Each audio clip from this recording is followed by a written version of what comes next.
Halo anak-anak, selamat pagi. Selamat berjumpa kembali dengan Ibu Hermin dalam PJJ pada hari ini. Hai anak-anak, bagaimana kabarnya? Kalian semua sehat kan? Baik, Ibu Hermin juga dalam keadaan sehat ya. Anak-anak masih semangat? Masih semangat untuk PJJ. Mari untuk menambah semangat kita kita serukan salam Tarakanita bersama-sama. Salam Tarakanita, satu hati, satu semangat, Tarakanita, yes. Oke anak-anak, sebelum kita mulai pembelajaran, mari kita terlebih dahulu mohon berkat dari Tuhan agar Tuhan senantiasa membimbing pembelajaran kita. Sikap doa yang baik. Demi nama Bapa dan Putra dan Roh Kudus, amin. Selamat pagi Tuhan, puji dan syukur kami haturkan kepadamu atas segala berkat yang boleh kami terima sampai hari ini. Tuhan, kami juga bersyukur atas nafas kehidupan yang Engkau berikan kepada kami, juga kesehatan. Sekarang kami akan belajar bersama Ibu Guru. Berkati kami Tuhan agar kami dapat belajar dengan baik. Amin. Kemuliaan kepada Bapa dan Putra dan Roh Kudus seperti pada permulaan, sekarang, selalu, dan sepanjang segala abad. Amin. Demi nama Bapa dan Putra dan Roh Kudus. Amin.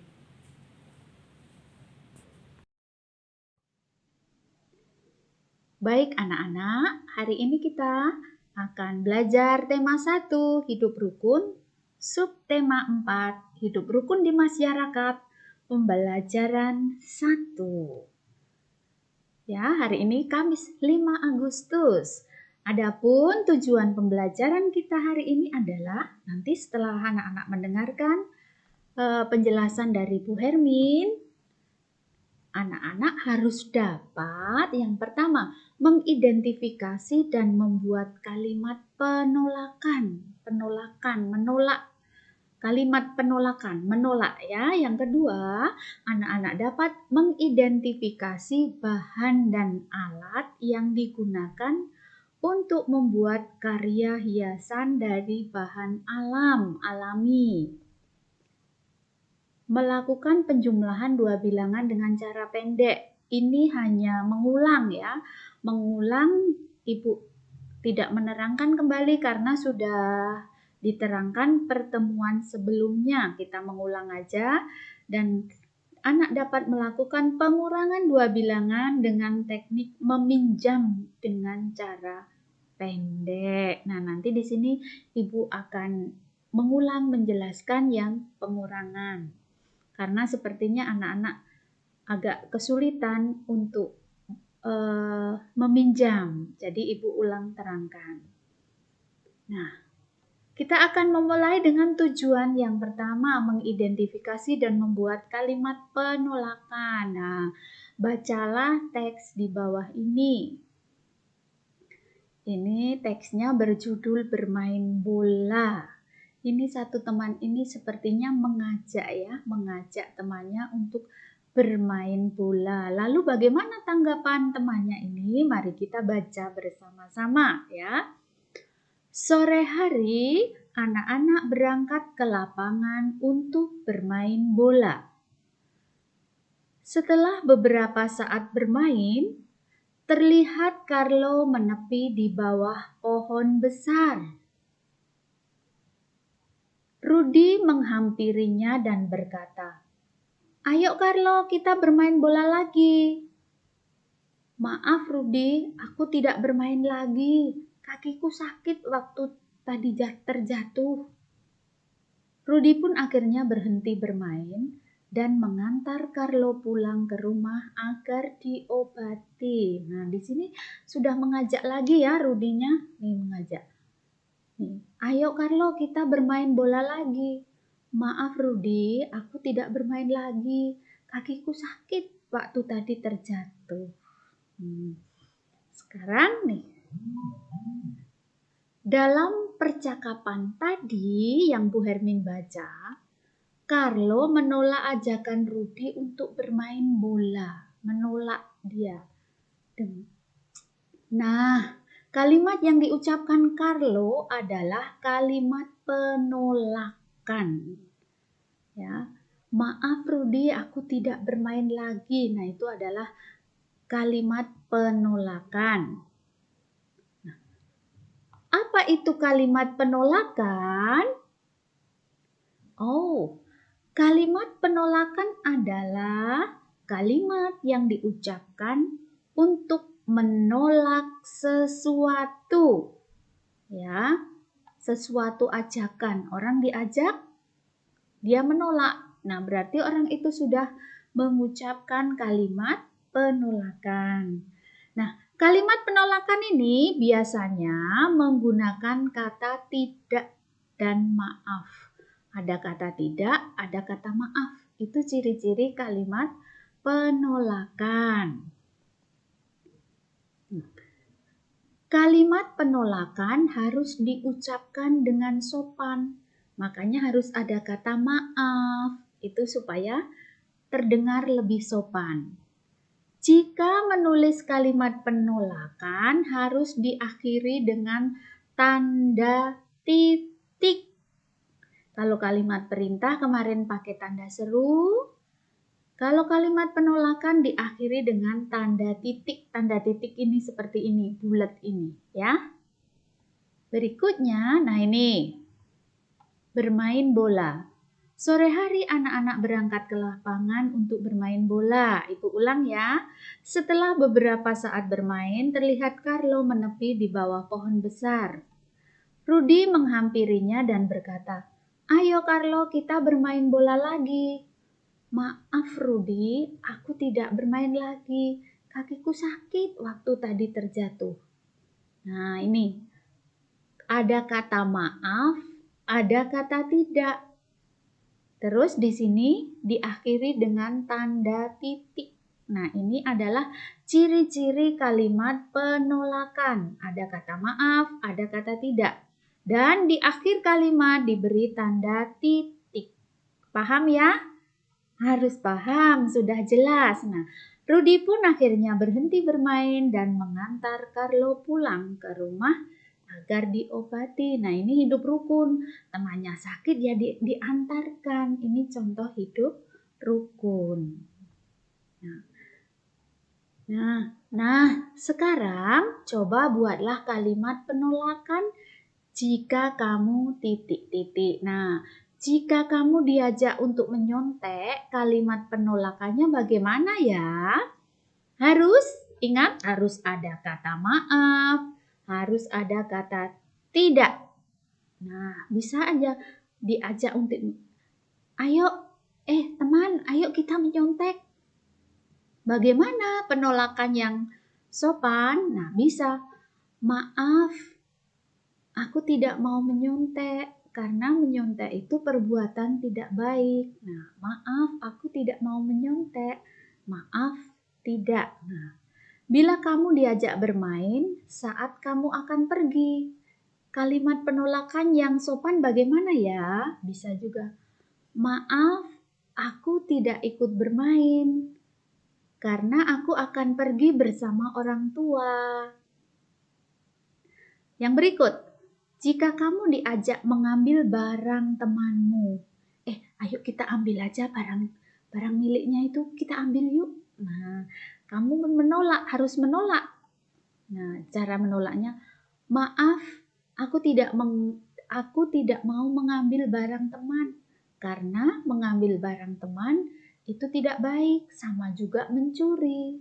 Nah, itu contoh ya, contoh kalimat penolakan. Nanti kalau anak-anak disuruh membuat kalimat penolakan, harus bisa ya. Bu Hermin sudah beri contoh yang banyak. Nah, sekarang kita ke tujuan berikutnya, membuat karya hiasan dari bahan alam. Bahan alam itu apa ya? Bahan alam itu bahan-bahan yang tersedia dari alam. Contohnya apa saja? Nah, coba amati gambar di bawah ini. Nah, ini adalah hiasan, karya hiasan ini. Ini dari biji-bijian, dari kacang kedelai, dari jagung, kacang merah nih. Kacang kedelai juga jagung, kacang merah. Ini juga kacang hijau, ini kacang tanah. Ini dari beras, kemudian jagung, biji kacang tanah. Ini ada merica, ini merica seperti merica ya. Nah, hasil seperti ini, hasil yang menempelkan bermacam-macam bahan, ditempelkan pada sebuah gambar, itu namanya kolase. Menempelkan beberapa macam gambar, ditempelkan pada beberapa macam bahan, ditempel pada sebuah gambar, itu namanya kolase. Kolase itu termasuk karya seni 2 dimensi ya. Jadi kolase termasuk karya seni 2 dimensi. Kenapa disebut kolase dari bahan alam? Karena bahan-bahan yang digunakan untuk menempel, yang ditempelkan ini semua dari alam. Semua dari biji-bijian dari alam. Kalau yang buatan, Bu, kalau yang buatan itu biasanya manik-manik yang dari plastik itu buatan. Tapi di sini kita fokus dari bahan alam. Jadi semua dari bahan alam, biji-bijian. Kemudian berikutnya, nah nih, pasangkan hasil karya dengan bahan dan peralatannya. Ini kolase, hasilnya yang ditempel ini dari daun-daun kering. Daun-daun kering yang sudah dibentuk menggunakan gunting. Ya. Pensil sama kertas untuk apa? Ini untuk menggambar, membuat gambarnya lalu ditempel. Ini menggunakan daun-daun kering. Kalau ini bahan alamnya ada pasir, kemudian ada kulit kerang. Kalau yang ini ada beras merah, ada kedelai hitam, ada beras. Bisa juga ini biji jagung. Nah, sekarang mari kita pasangkan. Di sini ada bahannya, ada lem, ada biji-bijian. Di sini ada lem, ada pasir, ada kulit kerang. Di sini ada daun-daun kering. Nah, kalau bahannya biji-bijian, hasil karya yang diperoleh yang mana ya? Mari kita pasangkan. Oh, ini kalau dari biji-bijian seperti ini. Yang ini dari pasir dan kulit kerang. Ini hasilnya. Dan ini dari daun-daun kering. Nih, dipasangkan. Jadi anak-anak pun bisa membuat daun-daun kering di halaman rumah anak-anak itu yang sudah pada jatuh bisa diambil, dibersihkan, bisa digunting-gunting dibentuk atau biji-bijian. Biji kacang hijau, kalau mamanya sering buat bubur kacang hijau, minta sedikit untuk membuat kolase. Kalau pasir banyak, kulit kerang bisa juga cari di pinggir pantai, tapi tidak boleh mencari sendiri, harus didampingi oleh orang tua. Nah nih, tuliskan alat dan bahan yang digunakan Udin, Edo, dan Siti nih. Bahan yang digunakan Udin untuk membuat kolase dari daun-daun kering nih, kertas gambar, pensil untuk menggambar bentuknya, lem, daun kering, pensil warna, krayon atau spidol. Lalu pensil warna atau spidol untuk apa, Bu Hermin?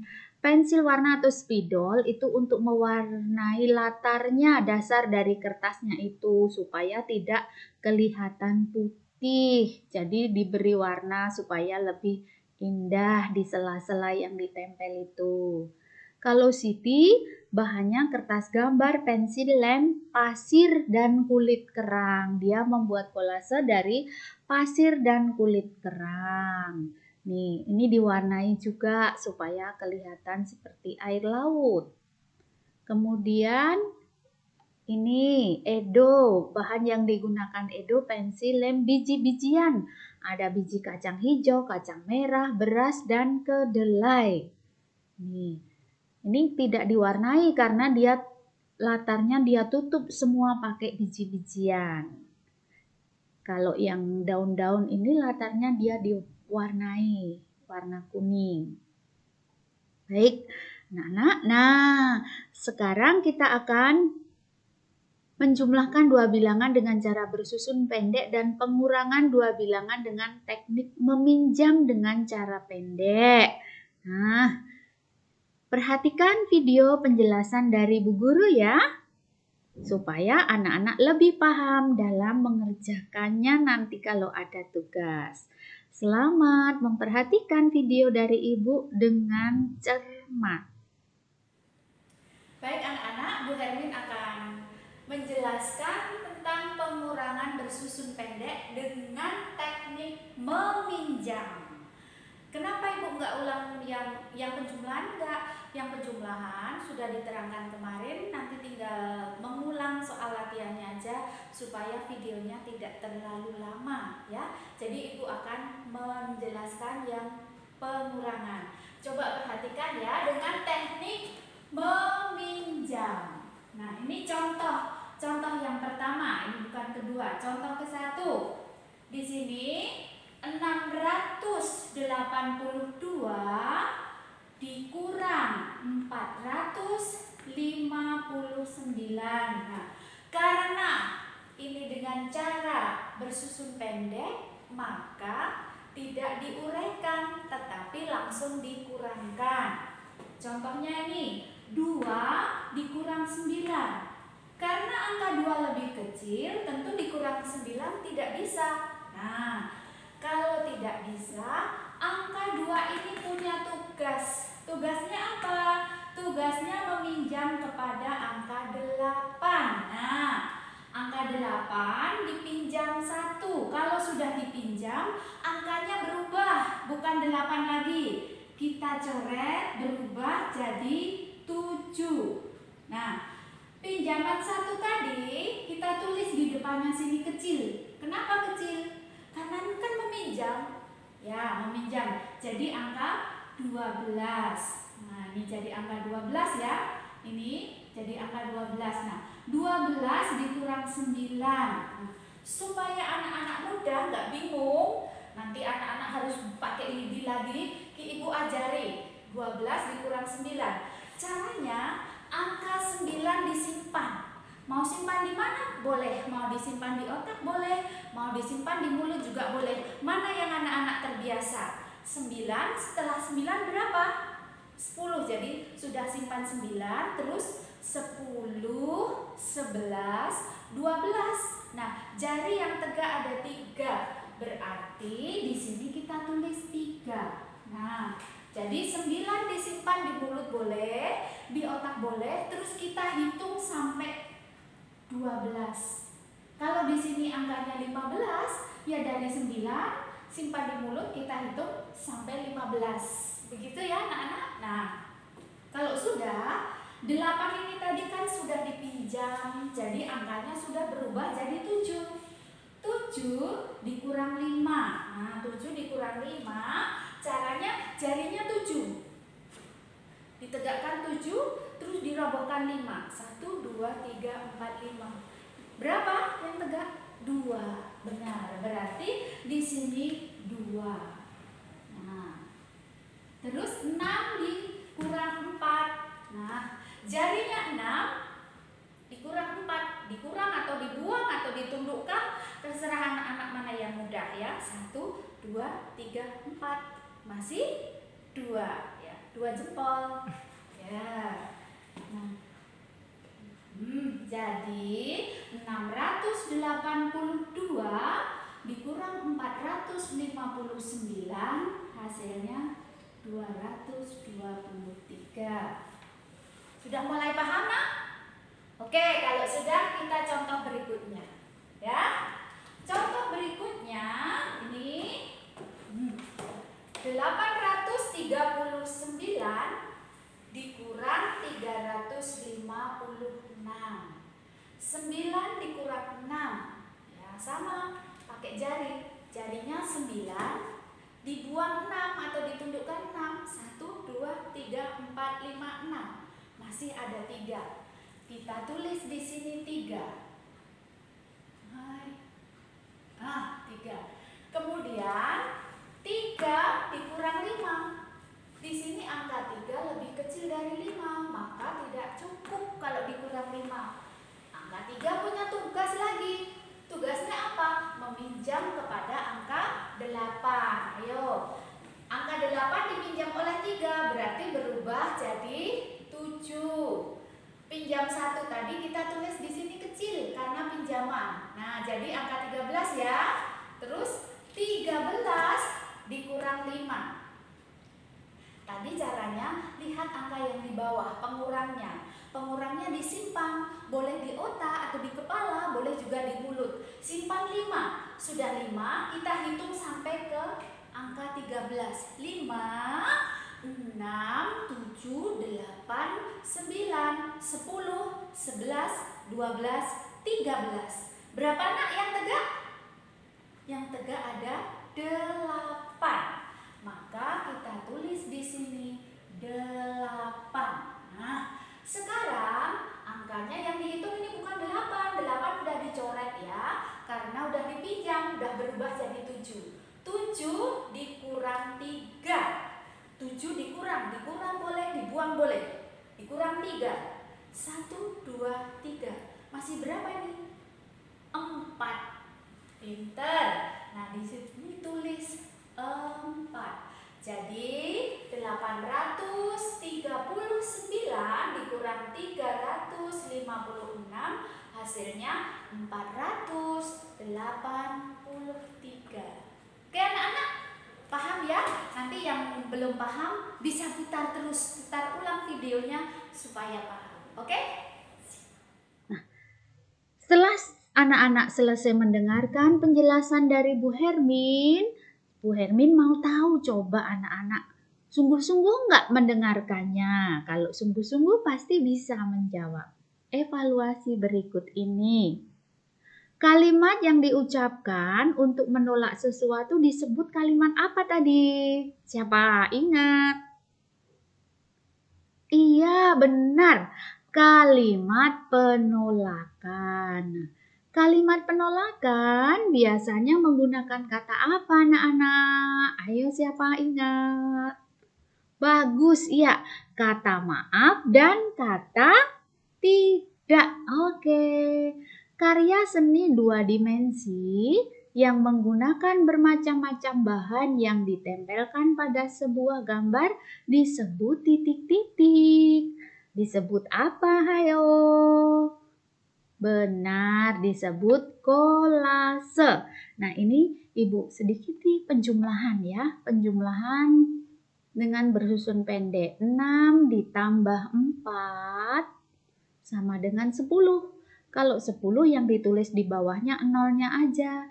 Satunya ditulis di atas. Ya. Kemudian 1 ditambah 5, 6. 6 tambah 4, 10 lagi. 0 lagi, satunya di atas. Nah nih, 1 tambah 3, 4. 4 tambah 3, 7. Jadi seperti ini ya anak-anak ya. Oke, ini hanya contoh sebagian evaluasi aja. Nanti ada soal-soal latihan dari Ibu Hermin yang akan Ibu kirimkan setelah anak-anak mendengarkan atau melihat, mengikuti pembelajaran melalui video bersama Ibu Hermin ya.